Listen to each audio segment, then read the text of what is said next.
So I'm going to go ahead and just get started. At the end, I will open up, like I say, for any questions that you have. If there's any topics you want me to cover next time, I'd be happy to get those. And if you aren't on this call and you're just watching the recording afterwards, feel free to email me any questions, any topics that you would like to see covered during this time.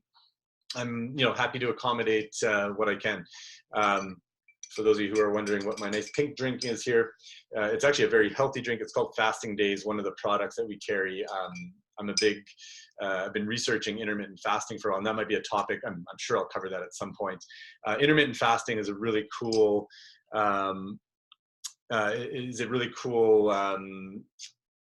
it's a whole, oh, hello, it looks like you're connected now, Roberta. Good to see you. I think you had issue on the first one there, so I just saw you reconnect, so good to see you. All right, so intermittent fasting is a whole protocol on basically not what to eat, not as far as diet, what to eat, but when to eat. And I will happily get into that either in the question answer period or on a future topic, like I say. Today, though, we are talking about tech neck. Now, what is tech neck? For those of you who have never heard of tech neck before, it's actually a pretty well-known phenomenon, even in the mainstream world now. We're starting to hear about it more and more, even on mainstream media, probably because there's probably some drugs in the in the works to help with tech neck. It's probably just be some other painkiller that they'll say targets the neck, but tech neck is a phenomenon. What it is now, let's get into that. It was definitely recognized early on by chiropractors, and we've seen a huge increase in what we now call tech neck. We used to call it just lack of cervical curve or loss of cervical lordosis, or military neck used to be the term for it. But it's the difference between, on the side view of the neck, any of you who have been into my office who are, existing clients, things like that, if you've had x-rays done before, you've probably remembered going over them with me, where we talk about the natural curve of the neck. Your neck should be naturally curved, in this direction here when we're looking at you on the side. Tech neck is a loss of that curve. What we used to call military neck. It's basically like a really straight neck, and they called it military neck because, in the military, they're taught to, march very, very straight, very rigid kind of thing. The neck naturally should have a nice flowing curve in it on the side.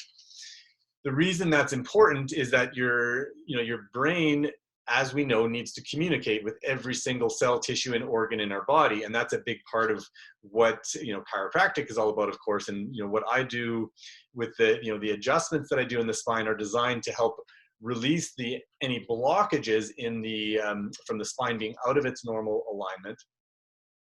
And any blockages in the nerve system will then interfere with normal body functions. That can affect all sorts of things from, it can cause aches and pains in the muscles or in the tendons, ligaments, things like that, because of simply a misalignment of the bones that have caused that. The straightening of the spine itself causes a lot of stress and tension on the muscles.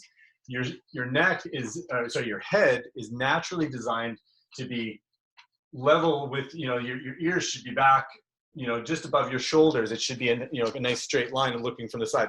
Most people, if you observe, have their head forward several inches from where it should be.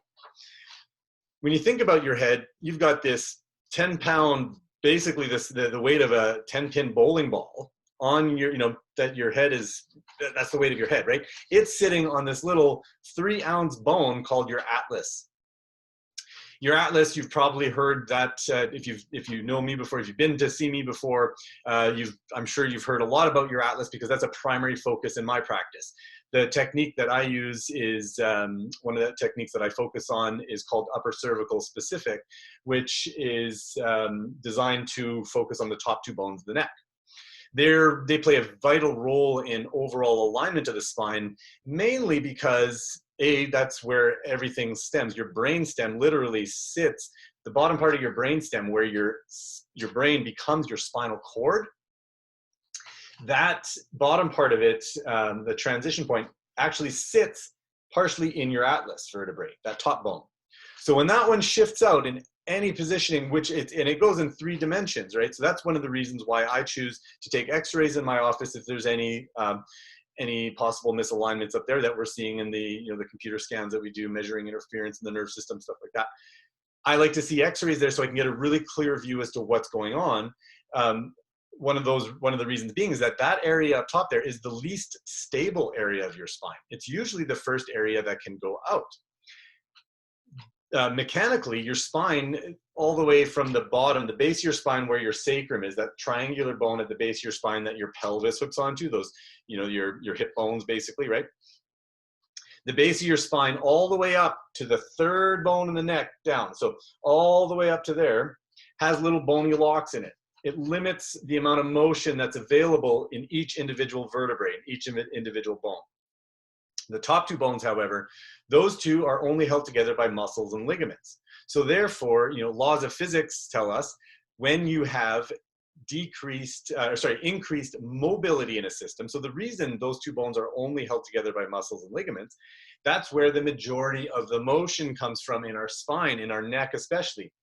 We are, you know, we're animals, we're biologically programmed to be, you know, hunter-gatherers, even though we live in a modern world where we no longer have to do that unless you choose to. You know, we're privileged in that way. And, you know, the amount that we've evolved technologically and industrially, things like that, compared to where our bodies are currently biologically evolved at, is very, very different place.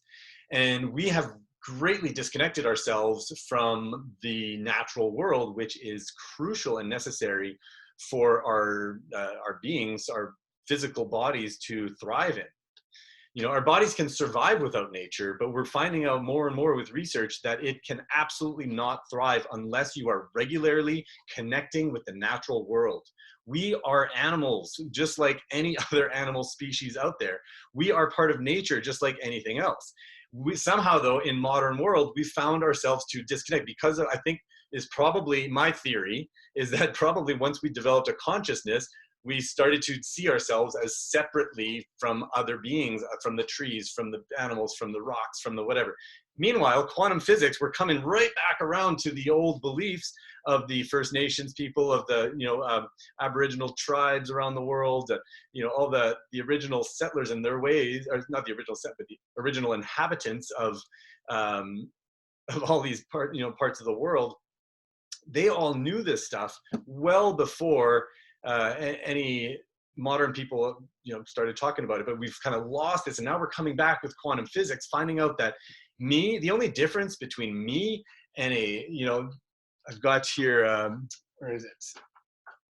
I've got a little bison here. This is my, I did a shamanic reading one time with families, really fun thing. And we got told our power animals, and this is my bison power animal. I'm a spirit animal is the bison. So, which is fitting. I'm from Manitoba. That's the emblem of Manitoba. And just, I always have resonated with, always loved the bison. So anyway, I have this little bison. So the only difference between me, this living, breathing, animated being, and this inanimate object, this wooden bison, the only difference is the frequency at which the energy that makes this up is vibrating. Basically, that's what quantum physics is teaching us. Some of the most advanced science, you know, that we know right now. And you know, this is made up of the exact same stuff in the end. When you boil it down, you know, we're all made up of course, separate atoms, or sorry, you know, cells, molecules, things like that. And then, you know, you break it down smaller and smaller, we're eventually just a bunch of atoms. You break that down, that's just a bunch of electrons and protons and neutrons. And what's the other, there's another, anyway, there's some other thing that more recently discovered. But anyway, I'm not a nuclear nuclear physicist or anything like that. But anyway, so you get down to the molecular level more and more and more. Eventually, you can't break it down anymore. And what you get is, all you get is energy. We're all ultimately just energy, right? The only difference between this energy and this energy is it's vibrating at a different frequency. It's vibrating at a different speed. So therefore, it presents itself in our physical world differently, right? All that to say, so how does this all relate to TechNec? Well, first of all, we've disconnected ourselves from the natural world. We've brought in technology, which, God bless, you know, the innovations that technology has brought us, the amount of leaps and bounds and the stuff that's possible in the world. depending on your view of the world, AI and all the, the stuff coming out there, like some pretty cool stuff that can be used, for good or bad, and we'll see where it goes. That's still too early to tell, but we know it's coming, and there's some pretty cool stuff that technology has brought us. However, at a big detriment as well, and mostly when we use technology regularly, and especially in this time where we're all locked down in our homes and stuck, a lot of people are stuck in, just choosing to spend the time watching a lot of Netflix, watching stuff, researching online, doing, projects that they've been working on. So there's been a lot of extra computer time. What screens tend to do is they draw us in. Okay, it's something, we see it with children right from day one. As soon as they introduce screens, boom, kids are drawn into those screens. They don't need them for their development. In fact, we found them to be quite detrimental, especially if brought in at an early age. Now that begs the question: if they're bad at brought in at an early age, are they good for you anytime to be stuck in front of a screen for any length of time? Probably not. Yes, they serve a purpose. There's a lot of great things out of it, but you also got to look at, you got to balance out the equation. And okay, well, what are the negative effects? One of the things we're seeing is this tech neck. What that does is, as soon as your spine goes out of its normal posture, it throws the whole spine. When you lose a complete curve out of the neck, think of that as, imagine a banana. We've all eaten bananas before. You got this nice banana in the peel. And rather than peeling the banana, what you're going to do is you're going to straighten that banana out, okay, before you eat it. And then you're going to, put it back and open it up. What's going to happen to that inside of that banana? Probably won't look too good, right? Pretty smushed up. Same sort of thing happens to your spinal cord. If it's naturally has this nice, beautiful curve there, and you straighten that out, that's going to cause stress and tension in your spinal cord. Naturally, you put two and two together, you try to send messages from your brain down into your body from there, it's going to have a harder time doing that. The upper neck, knowing what we know now, that it's the most movable area, is usually the first area that can get affected. So, if some people, that come into my office have been told, like, I don't mind you adjusting the ropes, but just don't adjust my neck. I've been told it's dangerous to get your neck adjusted, this and that. First of all, when you look at the science, there's nothing, there's no more than a correlation. There's no causative research that has shown that chiropractic adjustments cause any major dangerous side effects. You just look at what I pay for malpractice insurance. Insurance companies don't, they don't mess around when it comes to insuring people. They want to charge a premium where they're still going to make a profit. I pay about just over $1,000 a year for malpractice insurance, just so you know. Less than my car insurance. Go figure. How safe is chiropractic? I'm an upper neck specialist. If they were really concerned about me adjusting the upper neck, I would be spending a lot more money on malpractice insurance, believe you me. I have not, in my 10 years of private practice here in Nelson, I have not had a single complaint other than maybe a minor ache and pain or something like that. Like, I was a little sore after my adjustment. Very normal, by the way. After you make movement in an area that hasn't moved in a long time, it's going to be sore. Try working out for the first time in a long time. It's going to hurt. You're going to be sore, right? Tech neck, thankfully, we can help a lot with chiropractic. There's some great stretches you can do. I know I'm probably running short on time, so I'm going to get straight to the stretches so you have some take-home stuff we can do. And see how much time I got left here, because I know I have a 40-minute maximum, but yeah, we're good still. So stretch that you can do, especially if you've been spending time in front of the computer. I'm going to stand up for this so you can follow along if you want, just kind of feel it out. What you're going to do, if you've been sitting up in front of the computer for any more than 20 minutes, half an hour, it'd be good to just set yourself a timer or something like that. You're just going to stand up in a nice upright position. Ears, you want those over your shoulders, so just nice upright position, just looking straight ahead, eyes level with the horizon. Thumbs, you want to curl them back. So you just curl those back. That opens up your chest, brings the shoulders back. That alone just feels really nice. And then from there, what you're going to do is just relax all the jaw muscles and the front neck muscles here, and just let your head hang straight back, just like so. And you just let gravity just hold your head in that nice curved position. So you're going to retrain your body and your neck to have its natural curve in there. That, that alone is not going to fix things, but that along with your chiropractic care, that along with different stretches and exercises can help, and can help, allow your adjustments to hold longer. This time right now when, regular wellness care, things like that is strongly discouraged, and in fact, not even allowed really. You got to do things on your own if you want to keep your body doing well. Thankfully, we can still see people, adjust people. If it's if it's really affecting their quality of life, we can still, screen people and make sure we can see them. So I have been seeing the odd client, who's, unfortunately, most people are not even realizing they're allowed to come in. So most people have waited until it's a serious crisis. And I'm encouraging people, if you do, if it's affecting your quality of life, give me a call. We can talk about it. If, I'll let you know if you qualify or not. So it doesn't hurt to call. That's not going to affect the social distancing guidelines and all that. So anyway, I do want to jump into questions about this. Before we do that, though, I just want to mention, if any of you, those of you that are finding this helpful, please, share this link. This is going to be my private room that I'm going to be using for these calls. Currently, I'm planning on doing them at Wednesdays at 1 o'clock. Anybody that shows up, great. If you just want to catch the recording after, I'm always going to post those afterwards, but you just won't be able to ask questions ahead of time. If you do have any questions on topics you want to cover, feel free to email me, Sparkling Life FC, as in family chiropractic. So Sparkling Life FC, family chiropractic, @gmail.com. Right? So it's all one word, sparklinglifefc@gmail.com. Or you can just go to our website, sparklinglife.ca, and the website, all the contact us page there has the info. You can text me, or just send me, Facebook message on our Facebook page. You can do that too. So I'm going to go ahead and unmute everybody here. And if you do have any questions or comments, you can go ahead and voice yourself. Again, if you don't want to be on the recording, just and I don't know whether that will be opening up the putting that on the recording, but if you don't want to be on, just turn off your video on the bottom left hand side. But go ahead, let me get our first question.